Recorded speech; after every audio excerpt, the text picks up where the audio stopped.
I was not quite sure. I've been hesitating for a long time to know what I was going to present, but since I've been visiting Fion a few times over the past weeks, I had to change my talk and to move from metallic to composite materials. But you will find that at the end, it's more or less the same.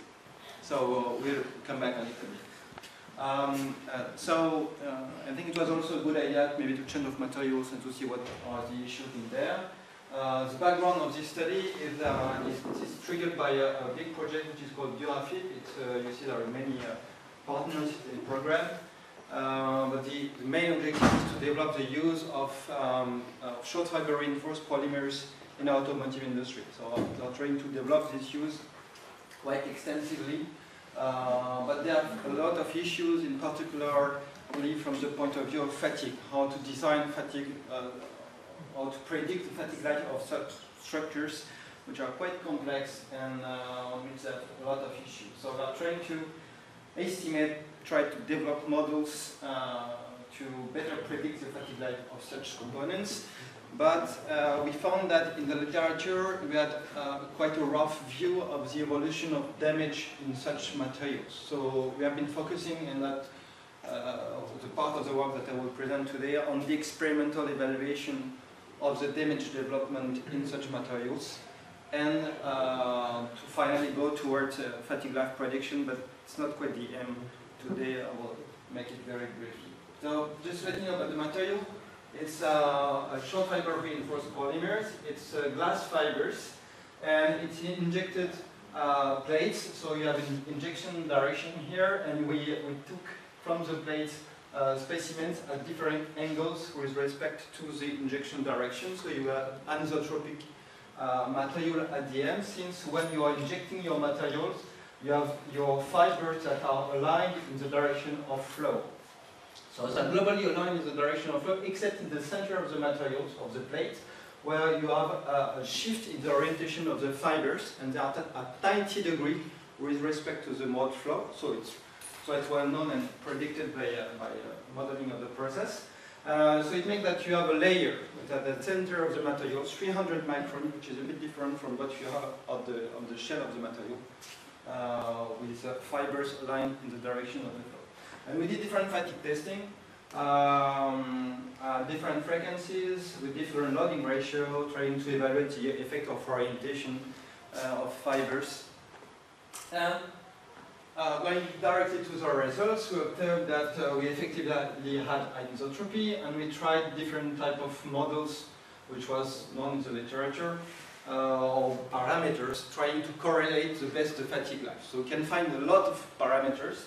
Usually people are using stress, strain, or energy-based. I'll give you just two examples here, but if you look at the stress-based criteria with the maximum amplitude of stress, you will not be able to fit all your data on the TF curve. You have strong anisotropy.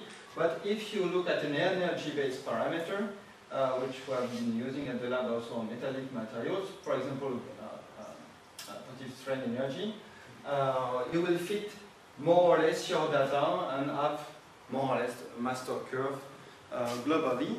So it looks much better in stress, but if you look closely, you see that even if you are using an energy, and you can use any energy-based criteria, dissipated energy, strain-weighted energy, whatever you use, you will have a shift and still a significant anisotropy in between your different orientations. So we said, okay, well, we have to go further into the understanding of the mechanism to see if we have effectively anisotropy in the development of the fatigue damage at the scale of the microstructure. So what we did, first SEM observations, and when you look on those materials, you always have two parts in the failure area or fracture surface on your material. You have a ductile zone, which is characterized with very high ductility on the matrix, and you have a brittle zone here, where you don't see any traces or clear traces of deformation of the matrix. And the reason for it is that you will develop damage in the material, and then you will fastly crack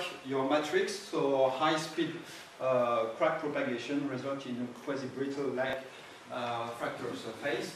And you can evaluate some other mechanisms, which are so ductility in the matrix, failure of the fibers, and decohesion at the fiber matrix interface, or you have very clear decohesion, or you have a cohesive failure between the matrix and the fiber, so it's failure in the matrix.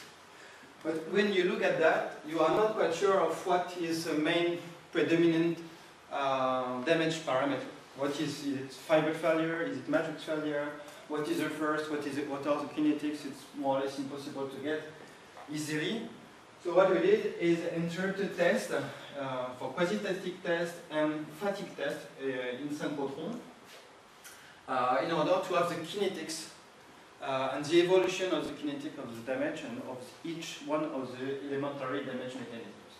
So we tried to do that. We've been developing an in-situ fatigue test facility that allows to make stress control fatigue test at the synchrotron at rather low frequency. It's 0.5 Hz maximum. So we had to reduce a bit the range of stress of a number of cycles that we wanted to evaluate. And the specimen is this size, so it's a reduced specimen compared to the one we have been using in fatigue. But still we have this structure that is captured with the shell and the core structure. So fully aligned with the mode flow and perpendicular to the mode flow direction. Load control, 0.5 Hz, and you have the specimen here, and you have the X-ray that is going through the specimen, and you image your specimen. Since you're not too familiar maybe with those materials, I'll give you some pictures of what we have under tensile loading. So what we are doing is interrupted test. We make an image, we load the specimen, we remake an image, and we are relocating all the image at the end. So we are trying to see the evolution in the same location of the damage. The first image that you have here is the elementary one, is the damage of the fiber end. So you can see here that progressively the damage is localized at the end of the fiber, and one of the reasons is that of course you have a lower stress here, but the other reason is that you have low cohesion at the end of the fibers, because when you cut a fiber you have no treatment at the end of the fiber, so you have less cohesion than at the interface of the fiber. The second process we observed was debonding. So here you have a fiber which is surrounded by matrix, and you have to go quite far away to start to trigger the cohesion between the fiber and the matrix. But still it's happening, and it's quite impressive here how far you can go in local deformation also of the fiber once you have been starting to make the cohesion at the interface, because you are redistributing the stress around the fibers. And you see that it's triggered by other fibers surrounding an individual fiber. So this fiber is not well oriented, it's perpendicular to the loading direction, and in addition you have other stresses created by surrounding fibers. Fiber failure that you could observe also quite easily. So it's quite impressive how you can segment your fiber in many different small entities. And also you can see that behind, in fact, each one of the failure you have a fiber which is next to it, behind or at the front or behind the fiber. So also interaction between fibers that induce failure quite quickly actually, which we are quite surprised to observe that the fiber failure, for example, occurs much before than the cohesion. So another aspect, it is not very clear here on those images, but we could observe is cavitation. So cavitation is a process of deformation and damage in polymers, quite well known. But here you can see that progressively we could observe some small voids. You can see them, it's quite small, but you can see them progressively appearing. And cavitation was also observed at the very end of the tensile test. And the almost final one was crazing. So crazing is result in the fact that you have small cracking everywhere in the matrix, developing at a small scale, and you see it's developing in between fibers. So it's really located nearby fibers or in between fibers. We'll see at the end why we have that more precisely for fatigue loading. And at the end, the final rupture, in fact, is due to the fact that you are developing damage at a larger scale than the scale of the fiber. So once the damage starts to grow and has a characteristic length that is much larger than the inter-fiber distance, then you have some sort of coalescence of damage, growth of damage, a lot of ductility developing, and final failure. So this is what we observed experimentally for tensile tests with different type of failure of mechanisms individually that are developing in the microstructure, coalescing at the end to result into the final damage. We did the same for fatigue, so I have to say that it was quite hard to get those images, piece of work to get, but we could obtain the evolution in the microstructure of each individual damage mechanisms as a function of the fatigue life. It's like 300,000 cycles, 500,000 cycles, because low frequency and the time at synchrotron is quite costly, so we have to be quick. And we observed similar individual feature. Fiber failure, you see it appearing quite quickly, but 20% of the fatigue life we start to see fiber failure. Then the damage is developing at the interface of the fibers, starting to coalesce at the very end of the fatigue life. 99% there. Damage at fiber end, compared to tensile loading, we have much less deformation. So we are not growing the voids as we were observing them under quasi-static loading. But what's happening is that you are starting a fatigue crack here, you see, progressively next to the initiated damage. Debonding, again, we saw some debonding. It was not that clear here, but we could observe some debonding process around fibers here, for example, next to fibers that were, for example, previously damaged. But it was not a predominating parameter, at least on these images. Cavitation, again, but cavitation here, it's much more pronounced. You see, you can see a much more clearly the appearance of cavitation. To our opinion, it's because it's a time-dependent phenomenon. So if you leave the time for the cavitation process to develop, it will develop. But it's this scholastic behavior of the matrix that is appearing here. Crazing was appearing as well, you see next to fibers here. So we observed the crazing process, but at the very end of the damage process, and microcracking in the matrix was developing from initiated defects like fiber failure, for example, and then starting to progress in the matrix. And you see that the coalescence of the damage with much lower deformation that we had compared to the tensile loading result in the initiation of crack and of the damage. So finally, what we observe is a kind of thing at the end. Fiber pull-out. This is a very final, so we were quite lucky to get this image because it was really 99.9% of the fatigue life. It was really the final stage. And you can see clearly fiber pull-out, fiber failure, crazing, coalescence, all those mechanisms developing within the matrix mostly and resulting in the crack initiation. So we try to look at some microstructure computation because we are trying to prevent us of doing it, but we cannot really prevent. Also we want to try to see how we can explain those mechanisms. So we did some computation by creating synthetic microstructures or by doing FFT computation from tomographic images. And we try to see, so we'll make it very quickly because that's not the main aim of the presentation, but we clearly observe that the development of damage at the end of fibers is associated to the development of hydrostatic stresses there, and normal stresses to the interface with high triaxiality ratio. We did try to evaluate the impact of closed fibers as well. So we observed that in closed area, closed fibers, you have an impact on the local stress, and especially on the hydrostatic stress. So it's explaining more or less why you have in closed fiber area the development of damage, because the local stress is really impacted by the presence of this high concentration of fibers. You have two images here of a fiber before failure, after failure.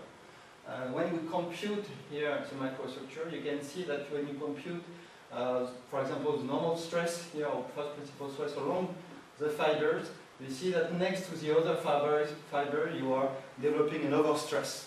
Okay, so quite happy with that, but if you really closely look at the image, you can see that almost the fibers are in contact. So we are also thinking that you have some fretting fatigue at the local scale in between two fibers that are in contact, for example. So, but the good information, the important information here is that when you have a lot of misorientated fibers, it's not good for the material. So for example, in between two interfaces, between the core and the shell, you have a lot of misorientation, and that's a weak area for the material. We try to look at the cavitation. Cavitation process, for example, here, when you make direct computation, so it's exactly the same microstructure, you will see the development, maybe you don't see it very well, but you see next to the interface the development of cavitation, and it's really related to the high stress reactivity, locally, high hydrostatic stresses, but not only, because if you look in here, where you have not much fibers, you still have cavitation developing. I will come back on that after. It means that if you want to have a criteria in cavitation, you need a stress bed somewhere, and probably a strain base locally, because if you have no fibers, that's where the strain is going to locate, to localize. The crazing, we tried also, we are working on it now, so I don't speak too much about it, but crazing is more tricky. You cannot directly correlate with any stress or strain parameter easily, so we have to work on that, but it's a bit more tricky. When we try to do the quantification, we finally decided to segment our image depending on the gray level to extract the damage parameter or the damage development at the microstructural level. So when we did that for different specimens for the same fatigue life, we observed that you can see here that the development of damage between 90-degree specimen and 0-degree specimen is very different. For the same fatigue life, you have much more damage in the 0-degree specimen. And what you see also is that when you shift to the layer which is at the center, the core, you have a lot of anisotropy, a change in the density of damage in 90 specimen and 0-degree specimen. And for the 45-degree specimen, since the two layers are symmetrical, the damage density is more or less the same. But you have a difference between the core and the shell and the development in this specimen that is supposed to be not a structure. In fact, you have an anisotropy, so you have a structural development of damage at this scale. So we try to have quantification on that. So we did mapping, damage mapping. So we did, okay, depending on the volume and the aspect ratio, you can make a mapping of your damage markers and separate them, okay? And you can fit your threshold, and then at the end you can have development kinetics of each damage parameter as a function of the fatigue life or the strain level. I will not go on all individual kinetics, but I will go on this one, which is a microcrack density as a function of the fatigue life for different orientation. So what we observe that is in 0-degree and 45-degree specimens, no microcrack. What we call microcrack is a crack that is a few to the size which is larger than the size of the inter-fiber distance. So you have microcrack developing in the microstructure, not on these specimens, but only on 0-degree specimens. So from this observation, we looked a bit more closely to what was happening. And when we were next to the end of the fatigue life experimentally, we could, from the measurement of the strain, detect the appearance of a crack, but which was not in the observed area. It was a bit far away, so we had to relocate the tomography analysis, find the crack, and we image the crack. So when you do that on 0-degree specimens, you observe that the damage is initiated at the corner of the specimen, not in the center, the corner where you have a 90-degree layer. Fibers are perpendicular to the loading level. And you see that you have the crack that is propagating into your microstructure easily because it goes through the interface in the matrix. It's not arrested by the fibers. If you do the same observation for 90-degree specimen, for 0-degree specimen, you will find that the crack, in fact, initiates in the core layer, where you have 90-degree fibers, easily, but it's quite harder for the crack to go into the 90-degree layer. So in fact, it's initiating in the weak layer, but hardly can progress in the 0-degree layer. And then you can develop much more damage on this type of specimen that you can have on 0-degree specimen. So you can see it here, but I will show it to you after.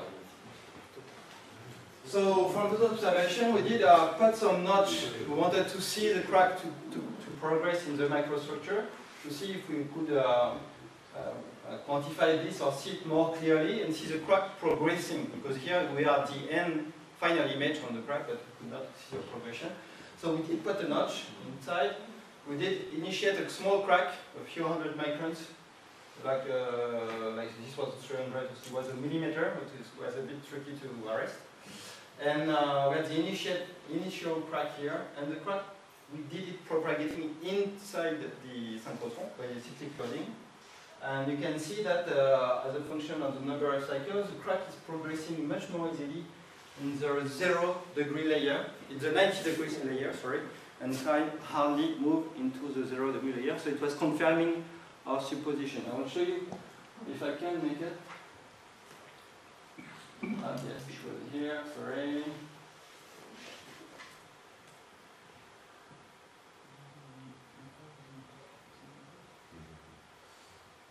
Okay. So this is a 3D image. So you have the 0-degree. Well, it was wrong. Sorry.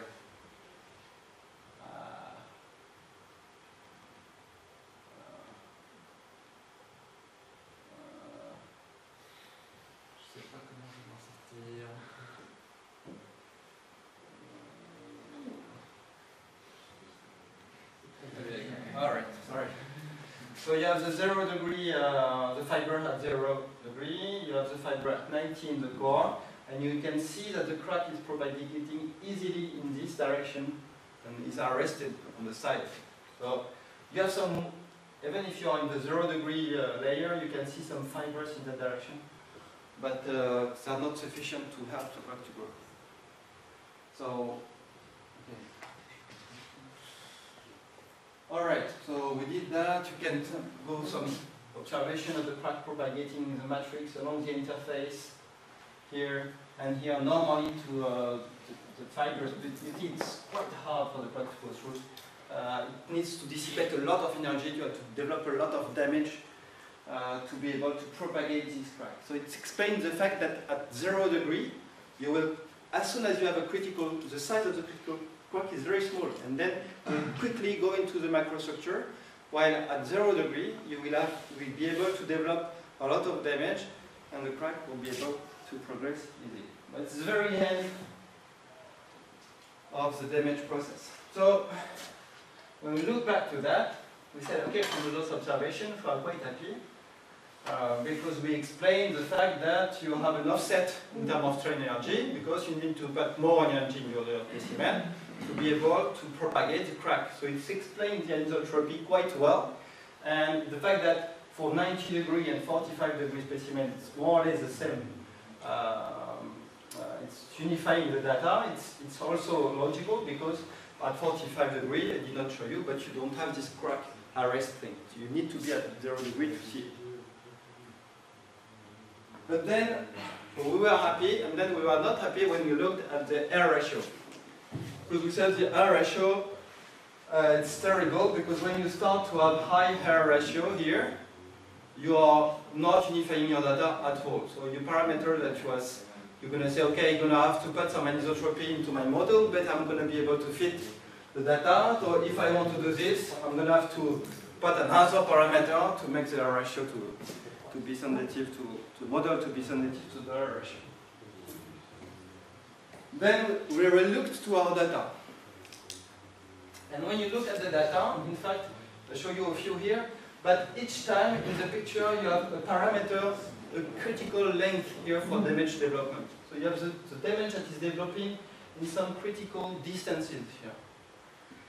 and you have it there. And when you look at the microstructure, you have fibers, and when you do some particular preparation, you see the spherolite, because it's a semi-crystalline polymer. So you see the spherolite behind this, so you have some variation into the size, but it's a bit like if you had the grains plus fibers, but you have spherolite plus fibers. So here we looked at the image, and we saw that for in between two cycles, what we observed is that the crack was propagating by some sort of spherical shape, like propagation. So like spheres appearing like nenufar, or like, I don't know how you call it.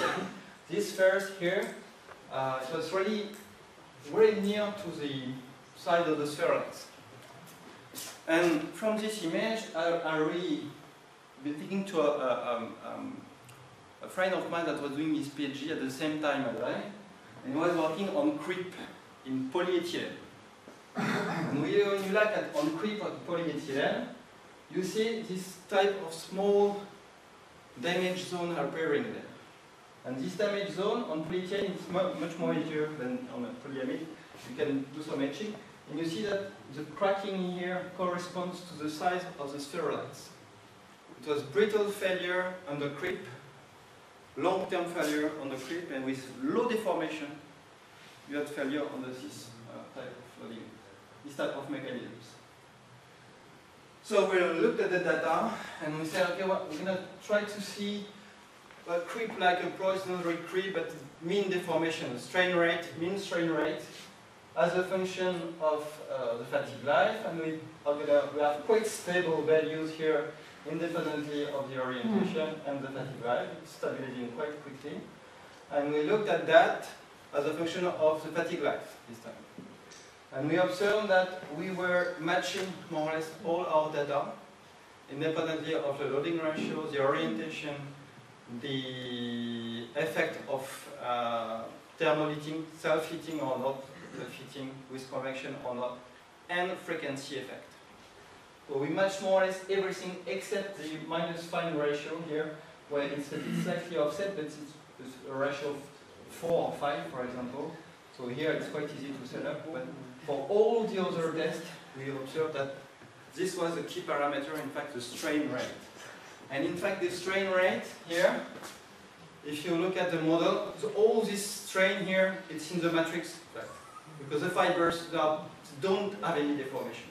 So it's also very consistent with what we observe in terms of damage and with the fact that you have a creep locally at a small scale. So I will go quickly because I think I'm late, but I will go quickly on the conclusions. But just to say that observational mechanisms can tell you a lot on what parameter you should use for developing a damage parameter. We should not. Dissipated energy doesn't work, strain energy doesn't work. We were using it for a long time and we really believe on that. But what is the key parameter there is the effect of ratcheting, fatigue creep interaction, and ratcheting. It's quite hard to say what it is for this type of materials. But now that's our target for modeling, and yeah, that's it. Thank you. Thank you.